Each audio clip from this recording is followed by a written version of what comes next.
Assalamualaikum warahmatullahi wabarakatuh. Halo teman-teman semua, semoga semuanya sehat selalu ya, dan jangan lupa patuhi protokol kesehatan.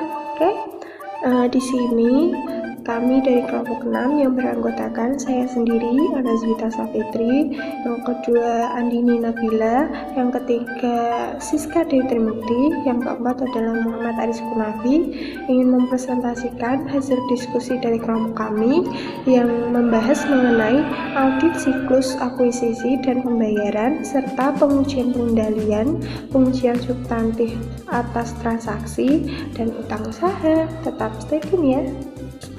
Nah, materi yang pertama adalah mengenai tujuan keseluruhan dari audit atas siklus akuisisi dan pembayaran. Nah, apa sih tujuan dilakukannya audit atas siklus akuisisi dan pembayaran ini? Tujuannya adalah untuk mengevaluasi apakah akun-akun yang dipengaruhi oleh siklus akuisisi, barang dan jasa, serta pengeluaran kas bagi akuisisi tersebut disajikan secara wajar sesuai dengan standar akuntansi. Nah, maksud dari disajikan secara wajar sesuai dengan standar akuntansi di sini adalah mengacu pada standar akuntansi atau SA 550 paragraf 10. Yang dimaksud dengan transaksi wajar atau arms-like transaction adalah suatu transaksi yang dilaksanakan berdasarkan ketentuan dan kondisi antara seorang pembeli yang bersedia dan penjual yang bersedia pula, yang tidak berhubungan dan yang bertindak secara independen satu dengan lainnya, serta berusaha untuk mewujudkan kepentingan terbaik mereka masing-masing. Jadi di sini pengertian transaksi wajar ini adalah ketika transaksi itu menimbulkan keuntungan bagi kedua belah pihak, namun kedua belah pihak tersebut tidak memiliki hubungan lebih dari pembeli ataupun penjual gitu. Selanjutnya adalah akun-akun yang terkait dalam siklus akuisisi dan pembayaran. Nah, dalam slide ini telah dipaparkan gambar mengenai apa saja akun-akun yang terkait dalam siklus akuisisi dan pembayaran. Nah, transaksi atau akun-akun yang terkait ini akan menunjukkan bahwa setiap transaksi didebitkan atau dikreditkan pada utang usaha, karena banyak perusahaan melakukan akuisisi secara langsung dengan menggunakan cek atau petty cash atau kas kecil. Nah, kita asumsikan bahwa akuisisi yang dilakukan secara tunai diproses dengan cara yang sama seperti yang dilakukan dengan utang usaha. Seperti kita ambil contoh kas di bank. Ada transaksi yang menimbulkan kas di bank, kas tersebut akan dipasangkan dengan akun utang usaha, seperti itu yang lainnya. Pada slide selanjutnya dipaparkan mengenai kelas transaksi yang terkait dalam siklus akuisisi dan pembayaran. Yang pertama adalah akuisisi barang dan jasa, dan yang kedua pengeluaran kas, dan yang ketiga retur dan pengurangan pembelian serta diskon pembelian. Nah, tiga kelas ini nantinya akan terkait dengan fungsi bisnis dalam siklus akuisisi dan pembayaran, serta akan membutuhkan dokumen dan catatan-catatan. Nah, dalam hal tersebut nanti akan dijelaskan pada slide selanjutnya. Nah, selanjutnya adalah fungsi bisnis dalam siklus akuisisi dan pembayaran.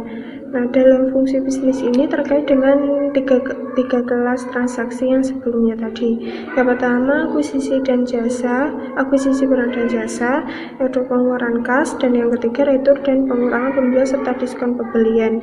Namun pada kelas ketiga, retur dan pengurangan pembelian serta diskon pembelian itu diabaikan karena jumlahnya tidak signifikan bagi sebagian besar perusahaan. Nah, pada fungsi bisnis terkait siklus akuisisi dan pembayaran ini terdapat 4 fungsi bisnis. Nah, Tiga di antaranya itu terkait dengan kelas transaksi akuisisi barang dan jasa, dan yang keempat fungsi bisnis yang keempat maksudnya terkait dengan pengeluaran kas. Nah, pada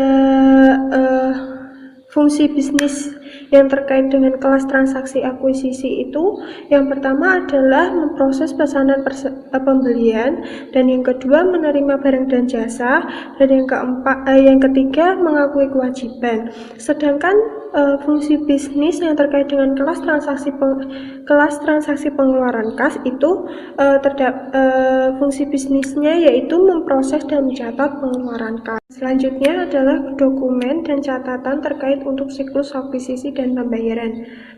Dokumen dan catatan ini digunakan untuk menunjang fungsi bisnis terkait dengan kelas transaksi akuisisi dan pengeluaran kas. Nah, yang pertama adalah terkait dengan kelas transaksi akuisisi, terdapat fungsi memproses pesanan pembelian yang membutuhkan dokumen dan catatan permintaan pembelian. Apa sih itu permintaan pembelian? Permintaan pembelian atau purchase requisition digunakan untuk meminta barang dan jasa oleh karyawan yang diberi wewenang. Dan yang kedua adalah pesanan pembelian atau purchase order, adalah dokumen yang digunakan untuk memesan barang dan jasa dari vendor. Nah, selanjutnya pada fungsi bisnis menerima barang dan jasa, perusahaan menggunakan dokumen dan catatan berupa laporan penerimaan. Laporan penerimaan adalah kertas atau dokumen elektronik yang dibuat pada saat barang diterima. Dan selanjutnya pada kelas transaksi akuisisi, fungsi bisnis mengakui kewajiban. Dokumen dan catatan yang digunakan adalah faktur vendor. Faktur vendor atau vendor invoice adalah dokumen yang diterima dari vendor dan menunjukkan jumlah yang terutang atas suatu akuisisi. Selanjutnya adalah memo debit atau debit memo, merupakan dokumen yang diterima dari vendor dan menunjukkan pengurangan jumlah yang terutang kepada vendor akibat retur barang atau pengurangan yang diberikan. Yang ketiga adalah voucher. Voucher sering digunakan oleh organisasi dalam menetapkan cara yang formal untuk mencatat dan mengendalikan akuisisi, terutama dengan memungkinkan setiap transaksi akuisisi diberi nomor urut. Dan selanjutnya yang keempat, file transaksi akuisisi. File transaksi akuisisi ini adalah file yang dibuat komputer yang meliputi semua transaksi akuisisi yang diproses oleh sistem akuntansi selama satu periode, seperti 1 hari, 1 minggu, atau 1 bulan. Nah, selanjutnya jurnal akuisisi atau listing, yang sering kita sebut sebagai jurnal pembelian, umumnya dibuat dari file transaksi akuisisi dan umumnya meliputi nama vendor, tanggal, jumlah, dan klasifikasi akun atau utilitas.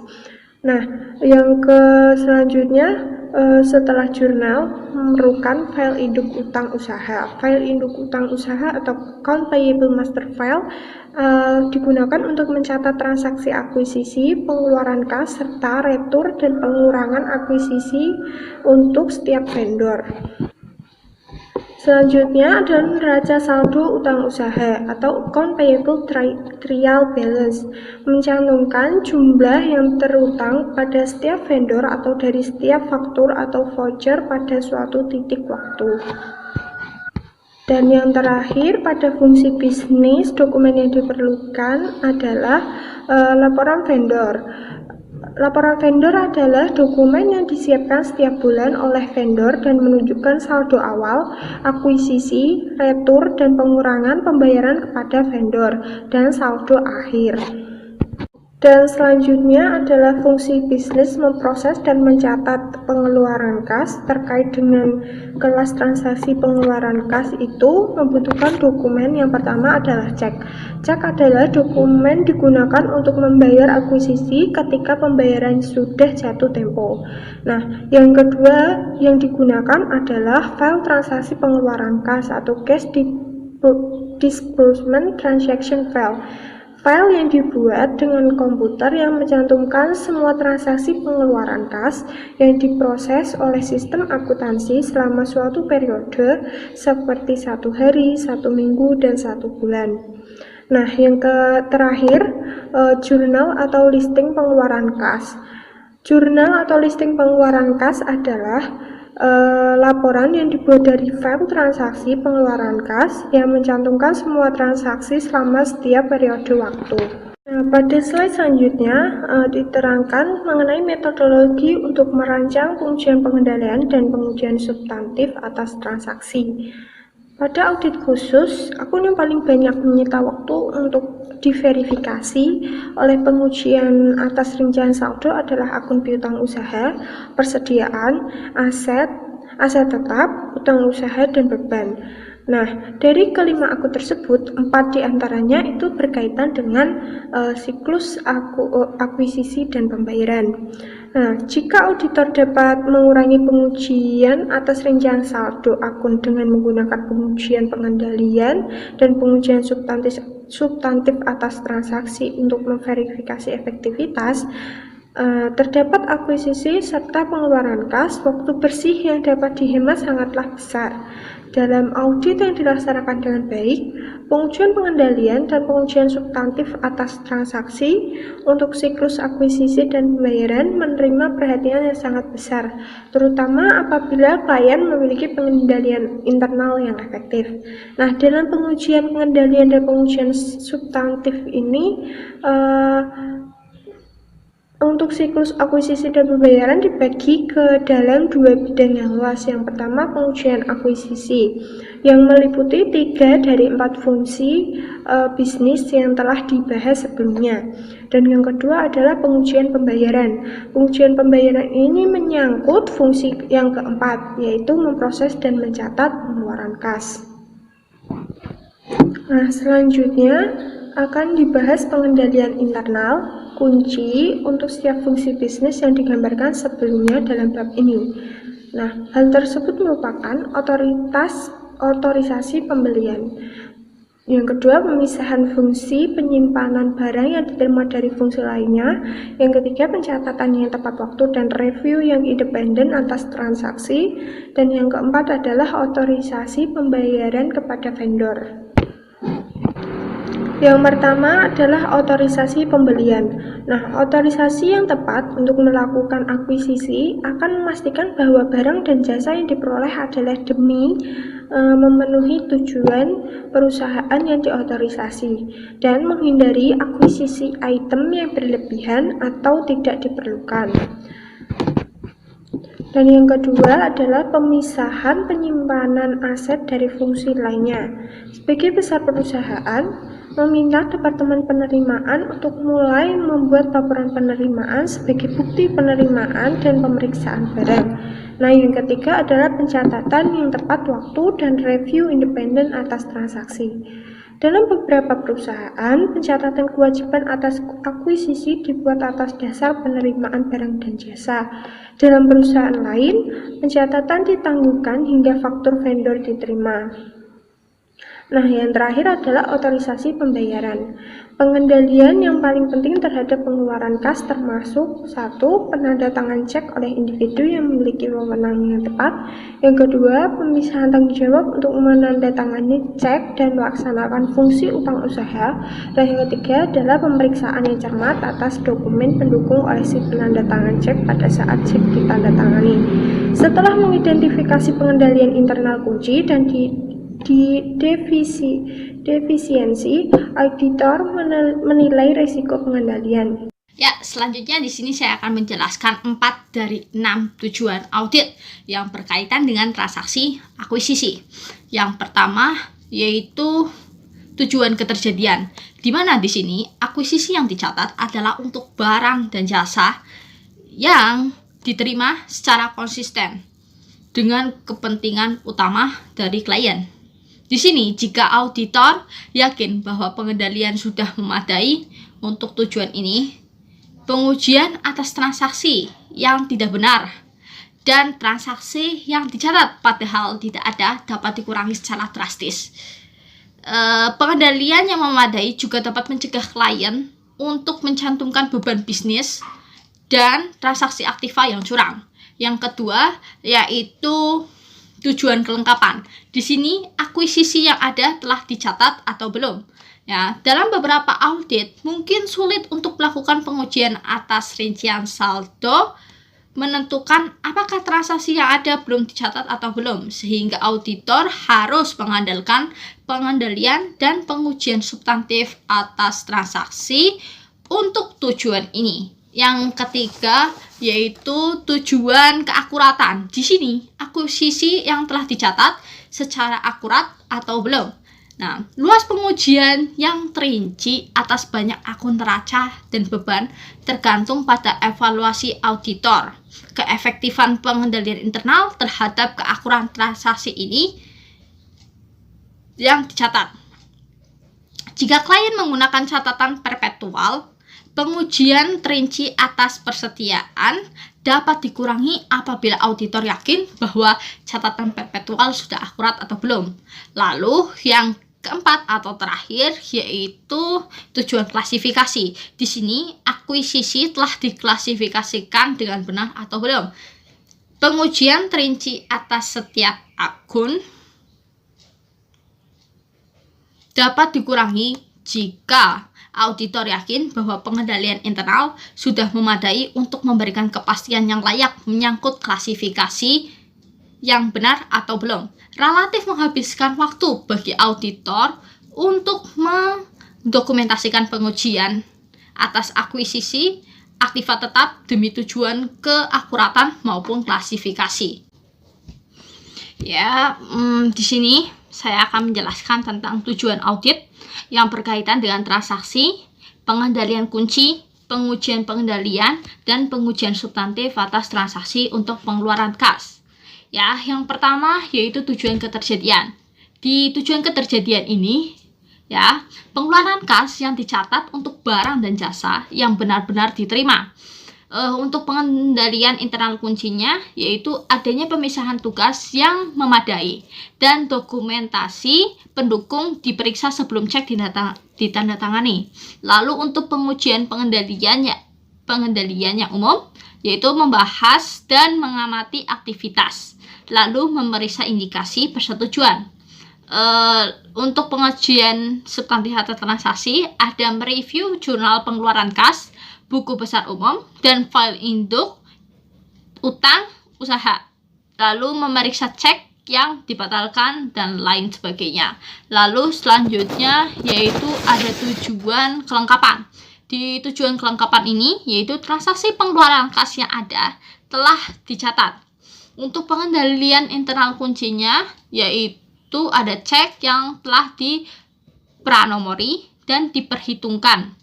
Lalu untuk pengujian pengendaliannya yaitu memperhitungkan urutan cek, lalu memeriksa rekonsiliasi bank dan mengamati penyusunannya. Untuk pengujian substantif atas transaksi yaitu merekonsiliasi pengeluaran kas yang tercatat dengan pengeluaran kas pada laporan bank. Ketiga yaitu tujuan keakuratan. Di tujuan keakuratan ini transaksi pengeluaran kas yang dicatat sudah akurat atau belum.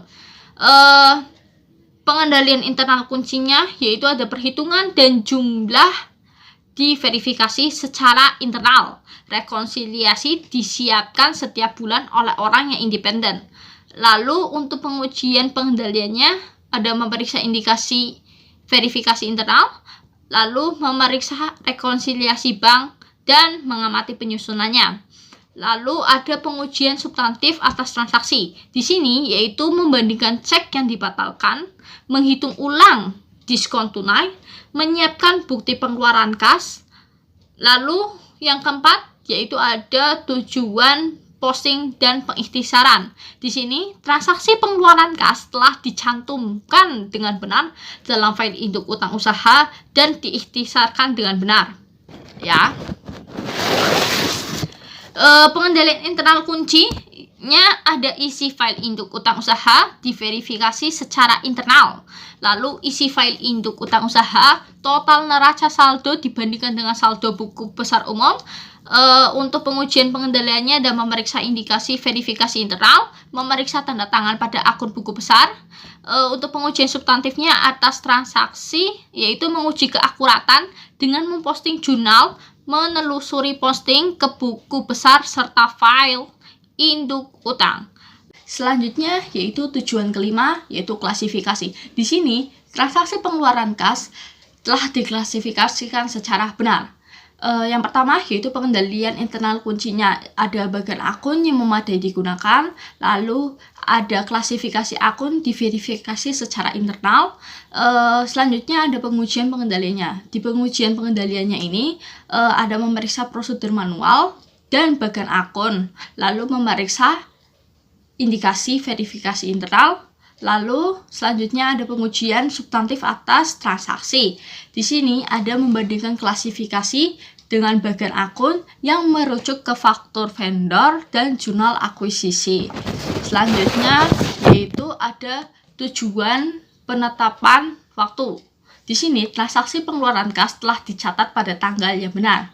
Pengendalian internal kuncinya yaitu prosedur mengharuskan pencatatan transaksi sesegera mungkin setelah cek ditandatangani dan tanggal diverifikasi secara internal. Lalu ada pengujian pengendaliannya. Di sini memeriksa prosedur manual dan mengamati apakah terdapat cek yang belum tercatat dan memeriksa indikasi verifikasi internal. Lalu pengujian substantif atas transaksinya yaitu membandingkan tanggal pada cek yang dibatalkan dengan jurnal pengeluaran kas dan tanggal pembatalan pada bank. Ya, di sini saya akan menjelaskan tentang 3 perbedaan yang penting antara akuisisi dan pembayaran dibandingkan dengan siklus lainnya. Perbedaan pertama yaitu terdapat sejumlah besar akun yang terlibat dalam siklus ini, termasuk akun laporan laba rugi dan neraca. Hal ini meningkatkan potensi salah satu klasifikasi yang beberapa mungkin akan mempengaruhi laba. Yang kedua yaitu sudah lebih umum bagi transaksi dalam siklus ini untuk menuntut pertimbangannya signifikan seperti biaya list dan konstruksi. Di sini auditor seringkali mengurangi tingkat pengecualian yang dapat ditoleransi untuk atribut keakuratan. Ketiga yaitu jumlah nilai uang setiap transaksi dalam siklus mencakup rentang yang luas. Ya, akibatnya auditor seringkali memisahkan item-item yang bernilai besar dan tidak biasa serta menguji atas dasar 100%. Oke teman-teman, di sini saya akan melanjutkan presentasi dari rekan saya. Sekarang kita akan membahas mengenai metodologi untuk merancang pengujian pengendalian, pengujian substantif atas transaksi, dan pengujian substantif atas saldo untuk akun utang. Nah, kenapa sih kita kok membahas mengenai utang? Karena seperti yang teman-teman ketahui sendiri, ketika sebuah perusahaan itu melakukan akuisisi kepada perusahaan lain atau anak perusahaan, maka akun utangnya itu ikut dihitung atau ikut diakuisisi seperti itu. Nah, utang usaha itu apa? Jadi, utang usaha itu adalah sebuah kewajiban yang dibayar atas barang maupun jasa yang diterima dalam peristiwa bisnis. Kewajiban ini akan dianggap sebagai sebuah utang usaha hanya jika total jumlah dari kewajiban itu diketahui dan terutang pada tanggal neraca atau tercatat dalam neraca. Itu. Nah, dalam metodologi ini terdapat 3 pengujian yang bisa kita lakukan. Yang pertama itu adalah pengujian pengendalian, yang kedua itu adalah pengujian substantif atas transaksi, dan yang ketiga itu adalah pengujian substantif atas rincian saldo. Nah, apabila seorang auditor itu udah melakukan pengujian pengendalian dan pengujian substantif atas transaksi dan diketahui bahwa pengendalian internal klien kita itu telah beroperasi secara efektif dan hasil prosedur analitisnya itu sudah memuaskan, maka auditor itu bisa mengurangi pengujian untuk pengujian substantif atas rincian saldo utang. Tuh. Selain kita melakukan pengujian pengendalian dan pengujian substantif, setiap bulan biasanya itu ada orang independen atau program komputerisasi yang akan merekonsiliasi antara laporan vendor dengan kewajiban yang tercatat dan file induk usaha dengan buku besar umum. Selain itu, auditor juga harus membandingkan total beban tahun berjalan dengan total beban tahun sebelumnya untuk melihat apakah ada salah saji pada utang usaha dan juga akun beban. Oke, next untuk slide selanjutnya ya. Di sini ada prosedur analitis untuk siklus akuisisi dan pembayaran untuk akun utang. Seperti yang saya singgung di slide awal tadi, dikit banget, itu ada prosedur analitis. Nah, di sini kita membahas prosedur analitis yang seperti apa aja yang bisa kita lakukan untuk mengaudit akun utang. Jadi, prosedur analitis yang pertama itu adalah membandingkan saldo akun beban yang berhubungan dengan akuisisi dengan tahun sebelumnya. Jadi kita membandingkan saldo akun beban tahun berjalan dengan tahun sebelumnya. Nah, itu kemungkinan akan ada salah saji utang usaha dan beban.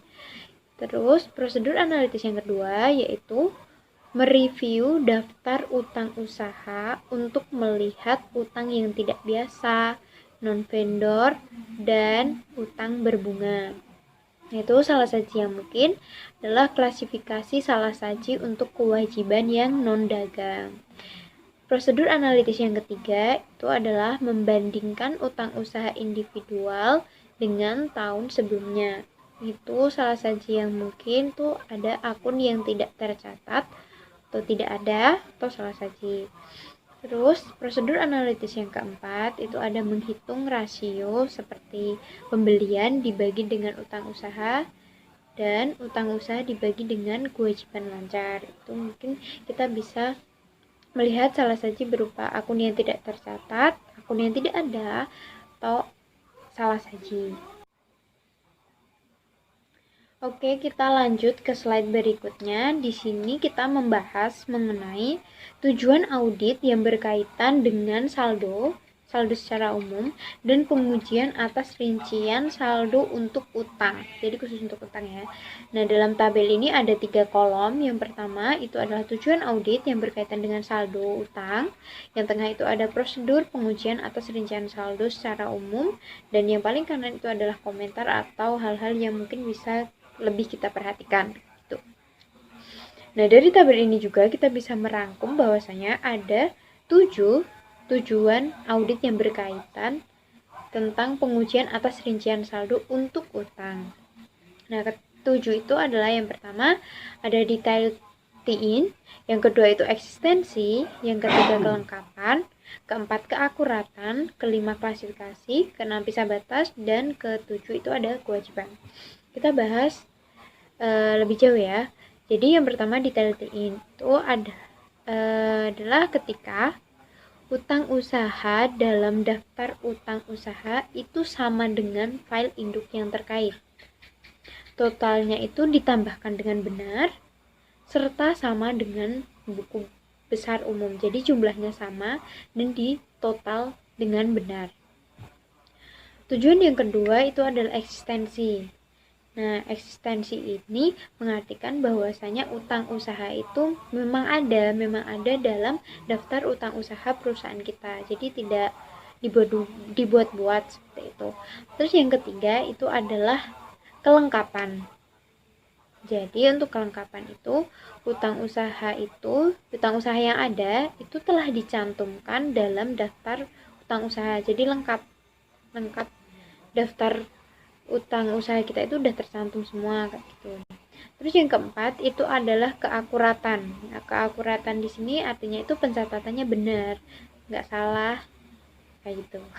Terus selanjutnya yang kelima itu adalah klasifikasi. Nah, untuk klasifikasi itu utang usaha dalam daftar utang usaha diklasifikasikan dengan benar.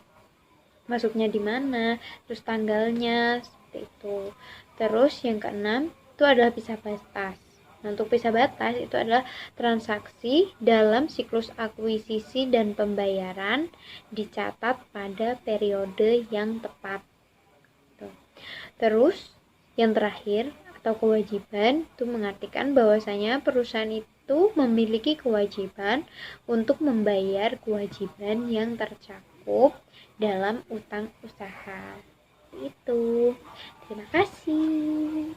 Baik teman-teman, selanjutnya saya akan melanjutkan presentasi, yaitu membahas keterkaitan siklus akuisisi dan pembayaran dengan standar audit.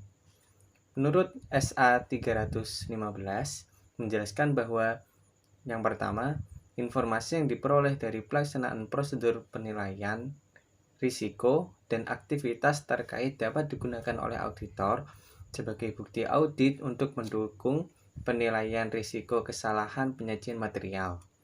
Di samping itu, auditor dapat memperoleh bukti audit tentang golongan transaksi, saldo akun, atau pengungkapan dan asersi yang terkait, serta tentang efektivitas operasi pengendalian. Meskipun prosedur tersebut tidak secara spesifik direncanakan sebagai prosedur substantif atau sebagai pengujian pengendalian, auditor juga dapat memilih untuk melaksanakan prosedur substantif atau pengujian pengendalian secara bersamaan dengan prosedur penilaian risiko karena adalah efisiensi untuk melakukan hal tersebut. Audit yang kedua, auditor menggunakan pertimbangan profesional untuk menentukan luas pemahaman yang diharuskan. Pertimbangan utama auditor adalah apakah pemahaman yang telah diperoleh tersebut sudah cukup. Kemudian yang ketiga yaitu untuk memenuhi tujuan yang dinyatakan dalam SA ini. Kedalaman pemahaman secara keseluruhan dapat dituntut dari auditor adalah lebih rendah daripada yang dimiliki oleh manajemen entitas dalam pengelolaan entitas. Oke, selanjutnya yaitu menurut SA 500 menjelaskan bahwa yang pertama, auditor harus merancang dan melaksanakan prosedur audit yang tepat sesuai dengan kondisi untuk memperoleh bukti audit yang cukup dan tepat. Yang kedua, pada waktu merancang dan melaksanakan prosedur audit, auditor harus mempertimbangkan relevansi dan keandalan informasi yang digunakan sebagai bukti audit. Kemudian yang ketiga yaitu jika informasi yang digunakan sebagai bukti audit telah disusun dengan menggunakan pekerjaan pakar manajemen, auditor sejauh diperlukan harus mempertimbangkan signifikansi pekerjaan pakar tersebut untuk tujuan auditor. Nah, untuk tujuan tersebut ada 3 yaitu yang pertama mengevaluasi kompetensi, kapabilitas, dan objektivitas pakar tersebut. Kemudian yang kedua yaitu memperoleh pemahaman atas pekerjaan pakar, dan yang terakhir yaitu mengevaluasi kesesuaian pekerjaan pakar tersebut sebagai bukti audit untuk asersi yang relevan. Oke, kemudian yang keempat yaitu pada waktu menggunakan informasi yang dihasilkan oleh suatu entitas, auditor harus mengevaluasi apakah informasi tersebut andal untuk tujuan auditor, termasuk jika relevan dalam situasi berikut, yaitu yang pertama, memperoleh bukti audit tentang akurasi dan kelengkapan informasi. Kemudian yang kedua yaitu mengevaluasi apakah informasi tersebut cukup tepat dan rinci untuk memenuhi tujuan auditor. Oke, kemudian yang kelima yaitu ketika merancang pengujian pengendalian dan pengujian rinci, auditor harus menentukan cara pemilihan unsur untuk pengujian yang efektif dalam mencapai tujuan prosedur audit. Oke, kemudian menurut SA 550 menjelaskan bahwa tujuan auditor adalah yang pertama, terlepas apakah kerangka pelaporan keuangan yang berlaku menetapkan ketentuan pihak berrelasi memperoleh suatu pemahaman tentang hubungan dan transaksi pihak berelasi untuk dapat mengidentifikasi faktor-faktor risiko kecurangan jika ada yang timbul dari hubungan dan transaksi pihak berelasi yang relevan dengan pengidentifikasian dan penilaian risiko kesalahan penyajian material karena kecurangan.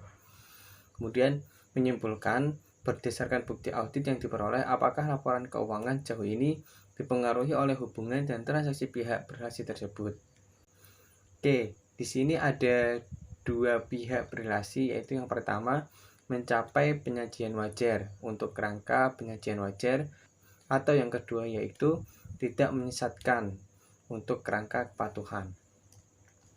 Oke, tujuan audit kedua yaitu jika kerangka pelaporan keuangan menetapkan ketentuan pihak berelasi, memperoleh bukti audit yang cukup dan tepat tentang apakah hubungan dan transaksi pihak berelasi telah dengan tepat diidentifikasi, dipertanggungjawabkan, dan diungkapkan dalam laporan keuangan sesuai dengan kerangka tersebut. Auditor harus meminta keterangan dari manajemen tentang yang pertama, identitas pihak berelasi entitas, termasuk perubahan dari periode sebelumnya. Yang kedua, sifat hubungan antara entitas dan pihak berelasi tersebut. Dan yang ketiga yaitu apakah entitas melakukan transaksi dengan pihak berelasi ini selama periode tersebut, dan jika demikian, jenis dan tujuan transaksi tersebut. Oke, kemudian auditor harus meminta keterangan dari manajemen dan pihak lain dalam entitas dalam melaksanakan prosedur penilaian risiko lainnya yang dipandang tepat untuk memperoleh suatu pemahaman tentang pengendalian. Jika ada, bahwa manajemen telah menetapkan untuk yang pertama yaitu mengidentifikasi, mencatat, dan mengungkapkan hubungan dan transaksi pihak berelasi sesuai dengan kerangka pelaporan keuangan yang berlaku. Kemudian yang kedua yaitu mengotorisasi dan menyetujui transaksi dan pengaturan signifikan dengan pihak berelasi. Oke, dan yang ketiga yaitu mengotorisasi dan menyetujui transaksi dan pengaturan signifikan di luar bisnis normal.